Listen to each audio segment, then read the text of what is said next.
এর পরের গন্তব্য ছিল আমাদের কাশীবোস লেন। তো কাশীবোস লেনে যখন পৌঁছালাম তখন বিকেল 4টে সাড়ে 4টে বাজে বন্ধুরা। আর এইখানে দেখলাম তাও কিছুটা ভিড়ভাট্টা আছে, যেহেতু মানুষ এবার অনেক আগে থেকেই আর কি ঠাকুর দেখা শুরু করেছে বৃষ্টির ভয়ে, সেই কারণে অষ্টমী নবমী মোটামুটি বেশ ফাঁকা ফাঁকাই আছে। তবে একটা কথা কি জানো তো বন্ধুরা, আমরা ভিড় ভিড় বলে হয়তো বলি, কিন্তু ভিড় ছাড়াও কিন্তু ভালো লাগে না, খালি খালি লাগে।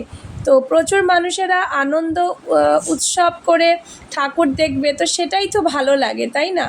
যদি খালি খালি বা ফাঁকা ফাঁকা ঠাকুর দেখা হয় তাহলে অতটা মজাও আমার মনে হয় যে লাগে না। তো যাই হোক, এখানকার থিমটাও বেশ সুন্দর করেছে, অনেক সাহিত্যিকদেরই বইয়ের টুকরো টুকরো অংশ এখানে তুলে দেওয়া হয়েছে।